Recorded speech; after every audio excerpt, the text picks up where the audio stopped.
નમસ્તે વિદ્યાર્થી મિત્રો, શ્રી યુનિવર્સલ સ્કૂલ દ્વારા આયોજિત ઓનલાઈન લેક્ચરમાં આપ સૌનું હાર્દિક સ્વાગત છે. વિદ્યાર્થી મિત્રો, આપણે ધોરણ 4 માં લેક્ચર નંબર 5 માં એક સ્ટોરીનો અભ્યાસ કરેલો હતો. એ સ્ટોરીનું નામ હતું જમ્બો મીટ્સ મોન્ટી. એ સ્ટોરી આપણે શીખી ગયા છીએ. હજી પણ તમે એક વખત આ સ્ટોરી છે એ તમારી આઈડિયલ બુકમાંથી વાંચી લેજો. આઈડિયલ બુકમાં તમને ગુજરાતી સાથે આખી સ્ટોરી આપેલી છે. એક વખત એ સ્ટોરી વાંચન કરશો એટલે ફરીથી તમને એ સ્ટોરી યાદ આવી જશે. બરાબર? હવે આપણે એ સ્ટોરીના આધારે કેટલાક પ્રશ્ન જવાબ છે એનો આજે લેક્ચર નંબર 6 માં આપણે અભ્યાસ કરવાનો છે. તો ચાલો આપણે હવે પ્રશ્નના જવાબ કઈ રીતે લખવા એ શીખીએ. તો નીચે આપેલા પ્રશ્નોના જવાબ આપો. અમુક પ્રશ્નમાં તમને ઓપ્શન આપેલા હશે, અમુક પ્રશ્નોમાં તમને ઓપ્શન નહીં આપેલા હોય. બરાબર? તો આપણે પહેલો ક્વેશ્ચન છે, how many elephants are there in the tent? જ્યારે આપણે આગળનો પ્રશ્ન શીખ્યા હતા આઈડિયલ બુકમાંથી, આપણા ફેમિલી વિશેની માહિતી આપવાની હતી, ત્યારે મેં તમને શીખવાડ્યું હતું કે જ્યારે કોઈ પણ પ્રશ્નમાં હાઉ મેની આપેલું હોય ત્યારે જવાબમાં શું આવતું હોય? સંખ્યા આવતી હોય. તો આપણે અહીંયા કોની સંખ્યા કહેવાની છે? એલિફન્ટ્સ એટલે હાથી. તો how many elephants are there in the tent? ટેન્ટની અંદર કેટલા હાથી હતા? આપણને સ્ટોરીમાં કેટલા હાથીની સંખ્યા બતાવેલી હતી? 3 હાથી હતા. બરાબર? તો આપણી પાસે ઓપ્શનમાં પણ 3 અને 5. તો આપણો સાચો જવાબ આવશે 3. 3 એટલે થશે 3. તો ચાલો આનો જવાબ કઈ રીતે લખવો એ આપણે જોઈએ. તો જ્યારે હાઉ મેની થી પ્રશ્ન પૂછ્યો હોય ત્યારે હાઉ મેની માં તમને ધેર આપેલો હોય છે. બરાબર? તો આપણે જવાબ લખીએ ત્યારે જવાબની શરૂઆત પણ તમારે ધેર થી જ કરવાની. તો સૌપ્રથમ હું ધેર લખીશ, પછી ધેર સાથે આરસ. તો there are elephants. કેટલા elephants? 3. તો અહીંયા હું લખીશ 3 elephants. પછી પાછળ બાકી શું રહ્યું? in the tent. તો એને જોઈન્ટ કરી દેવાનું, in the tent. તો આપણો જવાબ બન્યો there are 3 elephants in the tent. ટેન્ટની અંદર 3 હાથી હતા. ત્યાર પછીનો પ્રશ્ન, gives names of all the 3 elephants. તો give એટલે આપો, name એટલે નામ, of એટલે તેના, all એટલે બધા, the 3 elephants એટલે 3 હાથીના તમારે નામ કહેવાના છે.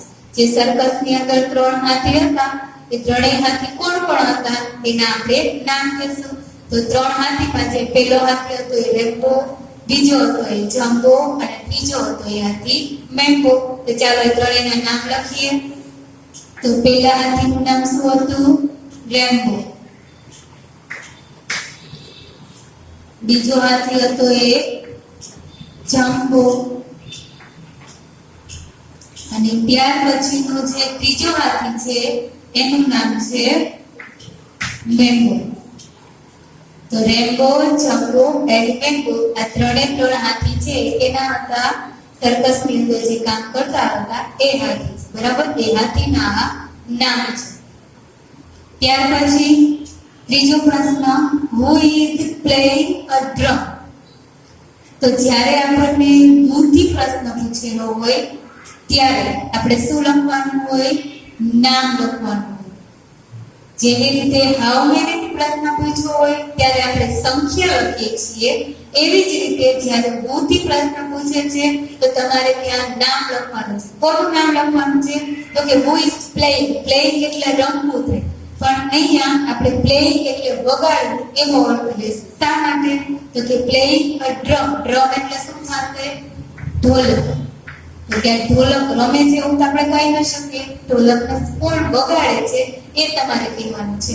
આપણે સ્ટોરીમાં શીખ્યા હતા કે જેની પાસે ડ્રમ હતો એ વ્યક્તિ હાથી કયો હતો? જંબો હતો. તો જંબો છે એ શું કરતો હતો? ઢોલકને વગાડતો હતો. તો આપણને ઓપ્શનમાં પણ બે જ નામ છે, જો રંબો અને જંબો. તો આપણો સાચો જવાબ છે Jumbo. Who is playing drum? ઢોલક કોણ વગાડે છે? તો કોણ વગાડતું હતું? જંબો. તો હવે આ પ્રશ્નનો જવાબ કેવી રીતે લખો? તો હું પ્રશ્ન પૂછ્યો હોય ત્યારે નામ આવશે અને જ્યારે જવાબ લખો ત્યારે તમારે હું જગ્યાએ જે નામ પૂછેલું છે એ નામ તમારે દર્શાવી દેવાનું રહેશે. તો અહીંયા હું જગ્યાએ જંબો લખીશ. બરાબર?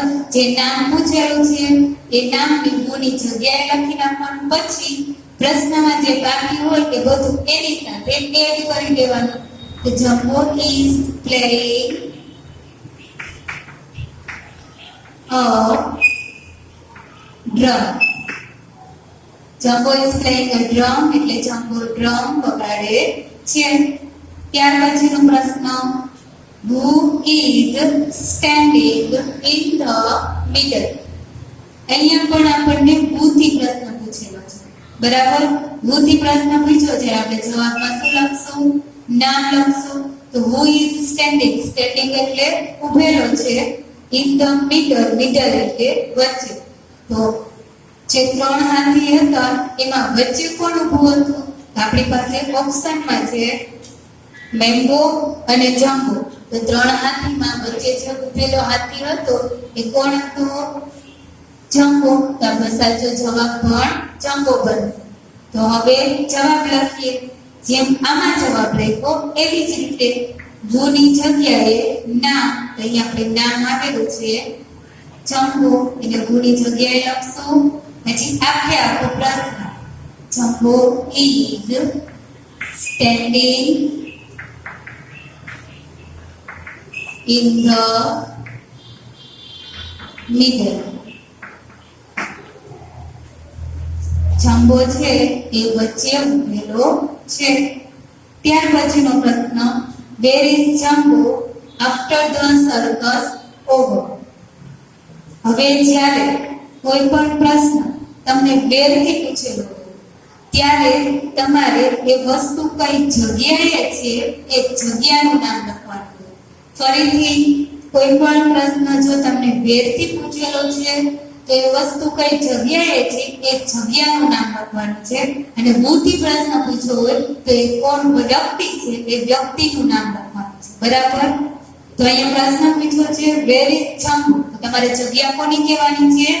જંબોની જગ્યા કહેવાની છે. After the circus over. ક્યાંથી? આફ્ટર એટલે પછી, ધ સર્કસ ઓવર એટલે સર્કસ પૂરું થઈ જાય છે. તો જ્યારે સર્કસ પૂરું થઈ જાય છે ત્યારે જંબો ક્યાં હોય છે એ આપણે કહેવાનું છે. તો સર્કસ પૂરું થઈ જાય એટલે બધા પ્રાણીઓને ક્યાં રાખવામાં આવતા હતા? ટેન્ટની અંદર. આપણી પાસે ઓપ્શન છે in the tent and on the table. તો ઇન ધ ટેન્ટ એટલે તંબુની અંદર એન્ડ ઓન ધ ટેબલ એટલે ટેબલની ઉપર. તો ત્યાં હતો તંબુની અંદર એટલે કે ઇન ધ ટેન્ટ. તો હવે આપણે જવાબ લખીએ. Where is Jumbo after the circus over. તો આપણને જે અહીંયા પાછળ આપેલું છે આફ્ટર ધ સર્કસ ઓવર એને શરૂઆતમાં લઈ લેશું. આફ્ટર ધ સર્કસ ઓવર પછી અલ્પવિરામ. હવે આપણે જગ્યા કહેવાની છે કોની? જંબો. તો આપણે લખશું જંબો, પછી આવશે ટુ બી નું રૂપ ઇઝ. ફરીથી આટલી બધી વસ્તુ આપણે પ્રશ્નમાંથી લીધી છે. સૌપ્રથમ મેં શું લખ્યું તો કે આપણને જે વધારાની જગ્યા કીધું હતું કે કઈ સમયગાળા પછી જંબો ક્યાં હતો એ લખ્યું. After the circus over. પછી તમને જે વ્યક્તિની જગ્યા પૂછી હતી એ વ્યક્તિનું નામ એટલે કે જંબો લખ્યું. ટુ બી નું રૂપ. હવે જંબો કઈ જગ્યાએ છે એ જગ્યાનું નામ આપણે સિલેક્ટ શું કર્યું હતું? In the tent. એને આની સાથે જોઈન કરી દઈશું. In the tent. તો આપણો આન્સર બન્યો after the circus over Jumbo is in the tent. Circus પૂરું થઈ ગયા પછી જંબો ટેન્ટની અંદર હતો. ચાલો ત્યાર પછીના પ્રશ્ન આપણે જોઈએ. Question number 6, who is angry? ચાલો શેનાથી પ્રશ્ન પૂછેલો છે? who થી પ્રશ્ન પૂછેલો. who થી પ્રશ્ન પૂછ્યો હોય એટલે જવાબમાં શું આવશે? નામ. બરાબર. હવે કોનું નામ લખવાનું છે? તો કે who is angry. angry એટલે ભૂખ્યું. તો ભૂખ્યું કોણ હતું? જંબો કે રંબો?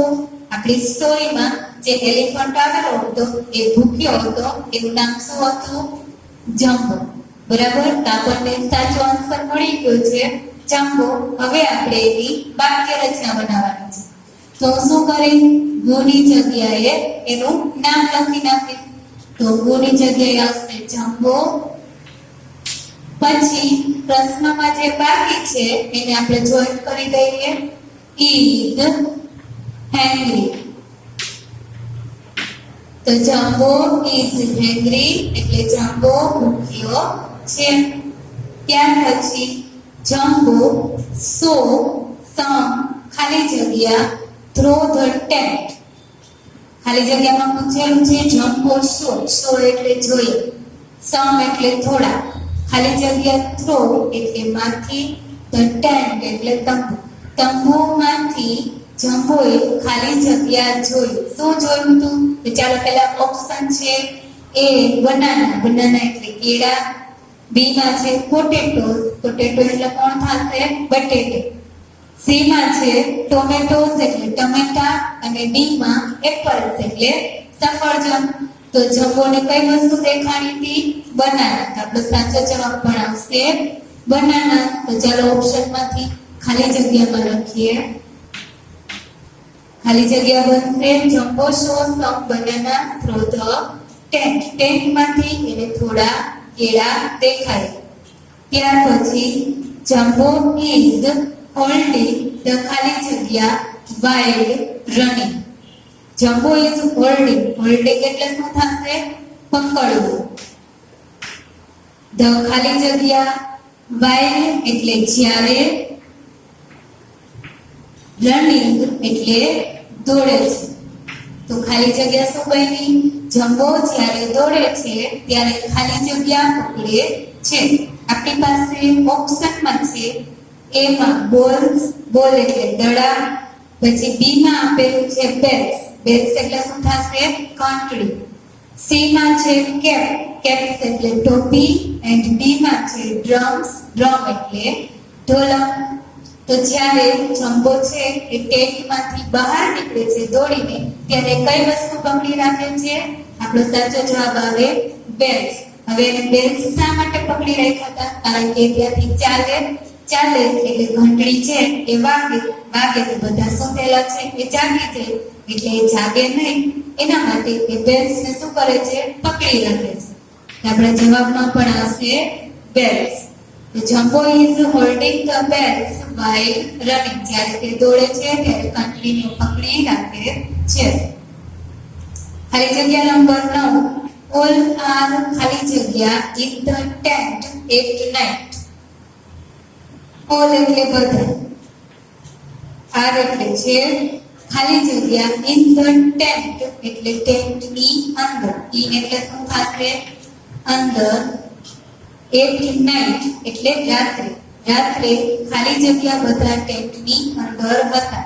તો સ્લીપિંગ કે ઈટિંગ રાત પડી ગઈ હતી, તો જે જંબોની સાથે જે બીજા બધા હતા એ બધા શું કરતા હતા? સૂઈ ગયા હતા. તો આપણો જવાબ આવશે સ્લીપિંગ. અને ઈટિંગ એટલે શું થાય? ખાવું. બરાબર. તે બધા સૂઈ ગયા હતા એટલે તો જવાબમાં સ્લીપિંગ લખશું. આપણી ખાલી જગ્યા બની all are sleeping in the tent at night. રાત્રિના સમયે બધા વ્યક્તિ સૂતેલા હતા. The banana tree was ખાલી જગ્યા. બનાના ટ્રી એટલે કોણ થશે? કેળાનું વૃક્ષ. કેળાનું વૃક્ષ કેવું હતું એ આપણે કહેવાનું છે. તો શોર્ટ એટલે નીચું કે ટોલ એટલે ઊંચું. તો વૃક્ષ છે એ કેવું હતું? ઊંચું હતું. તો આપણો જવાબ પણ આવશે ટોલ. તો the banana tree was tall. કેળાનું વૃક્ષ છે ઊંચું હતું. ચાલો હવે આપણે ત્યાર પછીના પ્રશ્ન જોઈએ. તો question number 11, why is Jumbo holding the bells? તો તમને આટલાનું ગુજરાતી તો ખબર જ છે. Jumbo holding the bells.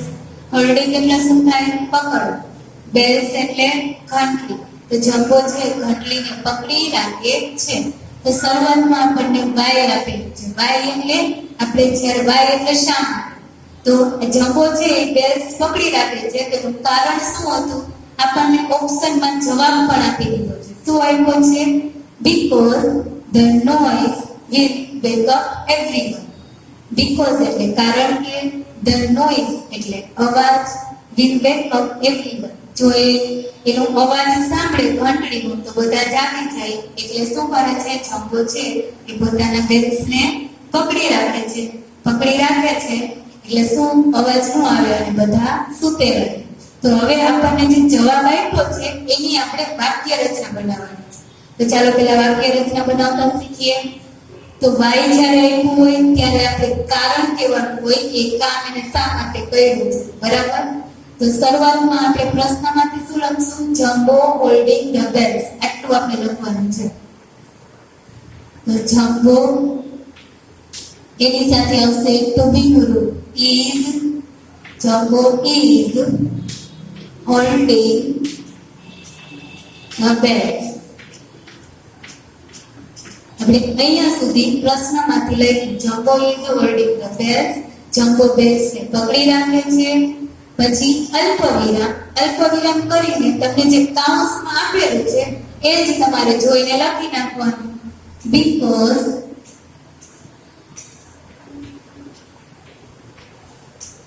the noise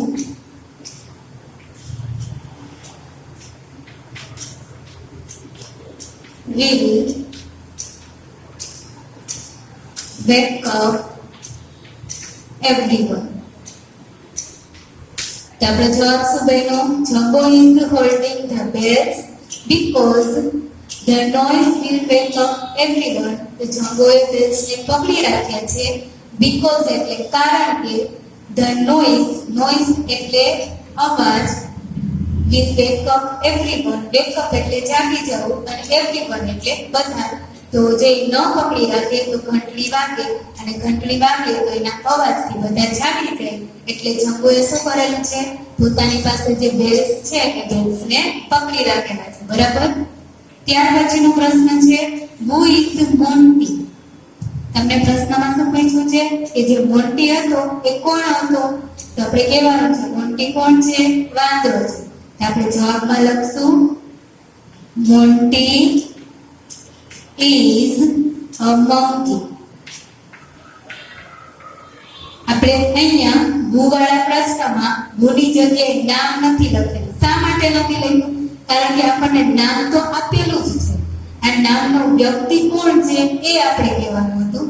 એટલે આપણે જવાબની શરૂઆત અહીંયા છેલ્લેથી કરેલી છે. અને શું લખ્યું? Monty is a monkey. એટલે મોન્ટી છે એ વાંદરો છે. બરાબર? ત્યાર પછી છે who becomes friends. friends એટલે મિત્રો અને who એટલે કોણ. તો આપણે સ્ટોરીમાં છેલ્લે કોણ કોણ મિત્ર બની ગયા હતા? તો જમ્બો અને મંકી એ બે જે હતા એ બે મિત્ર બની ગયા હતા. તો ચાલો આપણે જવાબ લખીએ. અહીંયા આપણે who ની જગ્યાએ જ નામ લખશું કારણ કે અહીંયા આપણને નામ નથી આપેલું. જો એટલે આપણે who ની જગ્યાએ નામ લખીએ જમ્બો and મોન્ટી. મેં આ who ની જગ્યાએ એટલા નામ લખ્યા છે. બે. પછી પ્રશ્નમાં જે બાકી છે જોઈન કરો. become friends. Jumbo and Monty become friends. એટલે જમ્બો અને મોન્ટી બંને ફ્રેન્ડ્સ બની જાય છે. ચાલો ત્યાર પછીનો પ્રશ્ન. સાચું હોય ત્યાં રાઈટ ની નિશાની કરવાની છે અને ખોટું હોય ત્યાં રોંગ ની નિશાની કરવાની છે. અહીંયા તમને કેટલાક વાક્ય આપેલા છે.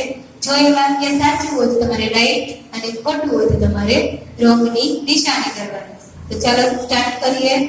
પહેલું છે jumbo is sleeping in the tent. શું કીધું છે? Jumbo is sleeping. sleeping એટલે સૂતેલો છે. in the tent એટલે તંબુની અંદર. તો જંબો તંબુની અંદર સૂતેલો છે. સ્ટોરીમાં યાદ કરો છો, જંબો છે સૂઈ ગયો તો નહીં, એને ભૂખ લાગી હતી એટલે ખાવાનું શોધતો હતો, એટલે એને ઊંઘ આવી નહોતી. તો આ વિધાન છે કેવું છે? ખોટું. એટલે આપણે અહીંયા કરશું રોંગની નિશાની. ત્યાર પછી Jumbo ate all the banana. Jumbo ate એટલે ખાધા, ઓલ એટલે બધા, અને ધ બનાનાસ એટલે કેળા. તો વાક્યમાં તમને કીધું છે જંબોએ વૃક્ષ પર જેટલા કેળા હતા એ બધા ખાઈ ગયો. તો વિચારો જોઈએ, જંબોને છે એક વૃક્ષ ઉપરના કેળા ખાવા મળ્યા હતા, એક પણ કેળું એને ખાવા મળ્યું નહોતું. તો આ વિધાન છે કેવું છે? એ પણ ખોટું છે. તો અહીંયા પણ આવશે રોંગની નિશાન. શા માટે રોંગ કર્યું? કારણ કે વાક્યમાં પણ એવું કીધું છે કે જંબોએ વૃક્ષ ઉપરના બધા કેળા ખાઈ લીધા, પણ જંબોને તો કેળા ખાવા જ નહોતા મળ્યા, એટલે આ વાક્ય ખોટું છે, એટલે રોંગની નિશાની. ત્યાર પછી Jumbo is not holding the bells.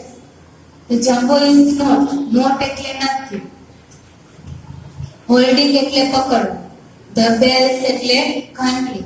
તો અહીંયા નથી નો મતલબ શું થશે? જંબોએ બેલ્સ ને પકડ્યા નથી. તો જંબો જ્યારે ટેન્ટમાંથી બહાર નીકળવાનો પ્રયત્ન કરતો હતો ત્યારે એના હાથમાં એના આગળના પગમાં જે બેલ્સ બાંધેલા હતા એ બેલ્સને પકડી રહ્યા હતા. આપણી સ્ટોરીમાં એને પકડેલા હતા. તો અહીંયા શું કીધું છે? જંબોએ બેલ્સને પકડ્યા નથી. તો આ વિધાન કેવું છે? એ પણ ખોટું છે. અહીંયા પણ આપણે રોંગની નિશાન કરવી પડે, બરાબર? ત્યાર પછી છે જંબો લવ્સ બનાના. જંબોને બનાના લવ્સ એટલે ખૂબ જ ગમે છે અથવા એને ખૂબ જ ભાવે છે. તો આ વિધાન કેવું છે? સાચું. તો આપણે અહીંયા રાઈટની નિશાની કરશું, કારણ કે હાથી હોય એ બધાને કેળા ખૂબ જ ભાવે છે. ત્યાર પછી Jumbo can not reach the banana. તો જંબો કેન નોટ એટલે નથી, રીચ એટલે પહોંચેલો, ધ બનાના એટલે કેળા સુધી. જંબો છે કેળા સુધી પહોંચતો નથી. તો આ વિધાન સાચું છે કે ખોટું? યસ, આ વિધાન કેવું છે? સાચું છે. જંબો છે એ કેળા સુધી પહોંચી શકતો નથી. ચાલો વિદ્યાર્થી મિત્રો, ત્યાર પછીનો એક પ્રશ્ન છે, એમાં પણ તમારે ખાલી જગ્યામાં જવાબ લખવાના છે. આઈએનજી નો ઉપયોગ કરીને ખાલી જગ્યા પૂરો. તમારે શું કરવાનું છે? તો કે તમને આ ખાલી જગ્યામાં જે ક્રિયા આપેલી છે, ઓપ્શન આપેલા છે, ઓપ્શનની અંદર તમને ક્રિયા આપેલી છે, એ ક્રિયાની પાછળ તમારે આઈએનજી પ્રત્યય લગાડવાનું છે.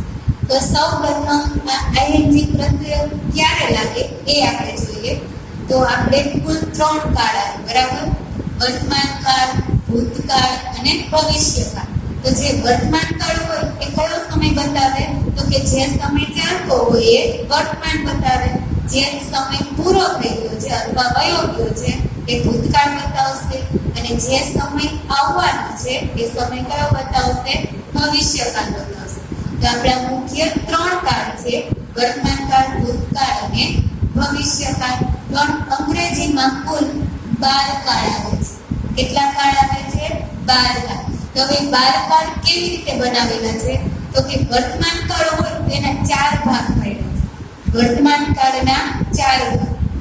વર્તમાન કાળ તો એનો સાદો વર્તમાન કાળ આવશે, ચાલુ વર્તમાન કાળ, પૂર્ણ વર્તમાન કાળ અને ચાલુ પૂર્ણ વર્તમાન કાળ. ફરીથી વર્તમાન કાળના 4 ભાગ: સાદો વર્તમાન કાળ, ચાલુ વર્તમાન કાળ, પૂર્ણ વર્તમાન કાળ અને ચાલુ પૂર્ણ વર્તમાન કાળ. એવી જ રીતે ભૂતકાળના 4 ભાગ અને એવી જ રીતે ભવિષ્યકાળના 4 ભાગ. તો કુલ આપણે અંગ્રેજીમાં કેટલા કાળ આવે? 12 કાળ આવે, બરાબર? તો અહીંયા જે આઈએનજી પ્રત્યય છે એનો ચાલુ વર્તમાન કાળ સાથે સંબંધ છે. ચાલુ વર્તમાન કાળ કોને કહેવાય? તો કે એના નામ જેવું છે. વર્તમાન કાળ એટલે તો કે જે સમય ચાલતો હોય કે, અને ચાલુ એટલે તો કે આપણી જે ક્રિયા ચાલુ હોય એને આપણે શેમાં બતાવીએ છીએ? ચાલુ વર્તમાન કાળમાં બતાવીએ છીએ. એક્ઝામ્પલ તરીકે મારી જો બોલવાની ક્રિયા ચાલુ છે તો મારી બોલવાની ક્રિયા એ ચાલુ વર્તમાન કાળમાં આવશે, તમારી સાંભળવાની ક્રિયા, તમે બધા સાંભળો છો તો એ પણ ચાલુ વર્તમાન કાળમાં આવશે. તમે સાંભળવાની સાથે સાથે સમજો છો તો તમારી સમજવાની ક્રિયા પણ ચાલુ છે તો એ પણ ચાલુ વર્તમાન કાળમાં આવશે. હવે હું તમને બીજું એક એક્ઝામ્પલ આપું કે તમે બધા અંગ્રેજી ભણી રહ્યા છો તો એ પણ તમારું શેમાં આવશે? ચાલુ વર્તમાન કાળમાં આવશે. બરાબર? તો કે જે ક્રિયા ચાલુ હોય એને આપણે ચાલુ વર્તમાન કાળમાં બતાવવાની છે. જે ક્રિયા પૂરી થઈ ગઈ હોય કે થવાની બાકી હોય એને આપણે ચાલુ વર્તમાન કાળમાં બતાવી શકીએ નહીં. તો કોઈ પણ ક્રિયા ચાલુ છે એવું આપણે કઈ રીતે કહી શકીએ? તો કે ક્રિયાની પાછળ આઈએનજી પ્રત્યય તમે લગાડો એનો મતલબ એમ કે ક્રિયા કેવી છે? ચાલુ. બરાબર? એક્ઝામ્પલ તરીકે તમે અહીંયા ખાઓ એને અંગ્રેજીમાં આપણે ઈટ કહીએ છીએ. ઈટ એટલે શું થાય? ખાઓ. પણ મારે એમ કેવું છે કે તે ખાઈ રહ્યો છે તો ઈટની પાછળ હું આઈએનજી પ્રત્યય લગાડી દઈશ એટલે શબ્દ બન્યો ઈટિંગ. ઈટિંગ એટલે કે ખાઈ રહ્યો છે. એવી જ રીતે તમને ક્રિયા આપેલી છે સ્લીપ. હવે સ્લીપ ક્રિયાને મારે જો ચાલુ વર્તમાન કાળમાં ફેરવવી હોય એટલે કે તે સૂઈ રહ્યો છે એની સુવાની ક્રિયા ચાલુ છે એવું બતાવવું છે તો હું શું કરીશ? પાછળ આઈએનજી પ્રત્યય લગાડી દઈશ એટલે શબ્દ શું બન્યો? સ્લીપિંગ. તે સૂતેલો છે. બરાબર? તો હવે તમારે આઈએનજી પ્રત્યય વાળી ક્રિયાનો ઉપયોગ કરીને જ આ ખાલી જગ્યાને કમ્પ્લીટ કરવાની છે. તો ચાલો પહેલી ખાલી જગ્યા જોઈએ. વિશ્વા ઇઝ ખાલી જગ્યા એન એસ. તમને ક્રિયા કઈ આપેલી છે? રાઈટ. બરાબર? તો હવે રાઈટ ને મારે ચાલુ વર્તમાન કાળમાં ફેરવવી હોય તો હું શું કરીશ? પહેલા તો ઈ ને કાઢી નાખીશ. ઈ ને શું કરવાનું? રાઈટ માંથી કાઢી નાખવાનું. તો રાઈટ નો સ્પેલિંગ WRIT અને પાછળ લગાડી દઈશ ING એટલે શું બન્યું? રાઇટિંગ. તો Vishwa is writing an essay. essay એટલે શું થાય? નિબંધ. નિબંધને અંગ્રેજીમાં આપણે essay કહીએ. બરાબર? તો વિશ્વા છે એ નિબંધ લખી રહી છે. એની નિબંધ લખવાની ક્રિયા કેવી છે? ચાલુ છે. ત્યાર પછીની ખાલી જગ્યા યુગ ઇઝ ખાલી જગ્યા અ સ્ટોરી બુક. સ્ટોરી બુક એટલે શું થાય? વાર્તાની પુસ્તક. આપણને ક્રિયા કઈ આપેલી છે? રીડ. તો રીડ ને શું કરીશ? અહીંયા ઉપાડીને મૂકી દઈશ.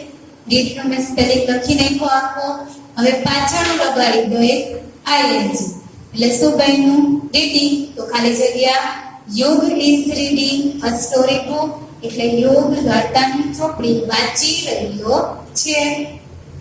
ત્યાર પછી મોહન ઇઝ ખાલી જગ્યા ક્રિકેટ. ક્રિયા આપણને આપેલી છે પ્લે. તો પ્લે એટલે શું થાય? રમવું. તો ચાલો પહેલા હું પ્લે લખી નાખીશ. પાછળ લગાડી દેવાનું આઈએનજી. શા માટે? કારણ કે આપણે સૂચનામાં જ કીધું છે કે આઈએનજી નો ઉપયોગ કરીને ખાલી જગ્યા પૂરો. એટલે જે ક્રિયા આપેલી છે એ ક્રિયાની પાછળ તમારે આઈએનજી જોઈન કરી દેવાનું. તો ખાલી જગ્યા બની Mohan is playing cricket. Mohan છે તે ક્રિકેટ રમી રહ્યો છે. ત્યાર પછી છે ધ ડોગ ઇઝ ખાલી જગ્યા ઓન ધ મેટ. ડોગ એટલે કૂતરો, ઇઝ એટલે છે, ઓન ધ મેટ એટલે મેટની ઉપર જે ચટાઈ હોય એની ઉપર શું કરે? સ્લીપ ક્રિયા આપેલી છે. તો હું પેલા સ્લીપ અહીંયા લખી નાખીશ. પાછળ લગાડી દઈશ આઈએનજી. તો the dog is sleeping on the mat. કૂતરો છે એ ચટાઈ પર સૂતેલો છે. He is ખાલી જગ્યા a ball. ક્રિયા છે આપણને થ્રો આપેલી છે. તો સૌપ્રથમ થ્રો લખી નાખીએ ખાલી જગ્યામાં અને આપણી ખાલી જગ્યાની સૂચના મુજબ ing લગાડી દેવાનું. તો હવે ખાલી જગ્યા he is throwing a ball. Throw એટલે શું થાય? ફેંકવું. તો તે દડો ફેંકી રહ્યો છે. આવી જ રીતે તમારે અંગ્રેજીમાં કોઈ પણ ક્રિયાને જે ચાલુ વર્તમાન કાળમાં દર્શાવવી હોય તમારે શું કરવાનું? ક્રિયાની પાછળ ફક્ત આઈએનજી લખીને તમારે ખાલી જગ્યામાં આન્સર લખી નાખવાનો. તો વિદ્યાર્થી મિત્રો અહીંયા આપણો જે યુનિટ 3 છે માય ફેમિલી એ અહીંયા કમ્પ્લીટ થઈ છે. તમારી સ્વાની અંદર આ જ પાઠમાં તમને એક એક્ટિવિટી નંબર 14 આપેલા છે. એમાં એક તમને રેમી આપેલી છે. બરાબર? એ રેમીનું નામ શું છે? કમ લિટલ ચિલ્ડ્રન. તો આ જે રહેલી છે એ આપણા અંગ્રેજી કોર્સમાંથી કેન્સલ કરેલી છે, એટલે તમને પરીક્ષામાં પૂછાશે પણ નહીં, તો એની તમારે તૈયારી કરવાની રહેશે નહીં. તો અહીંયા આપણો પહેલા સેમેસ્ટરનો અંગ્રેજીનો કોર્સ પૂર્ણ થાય.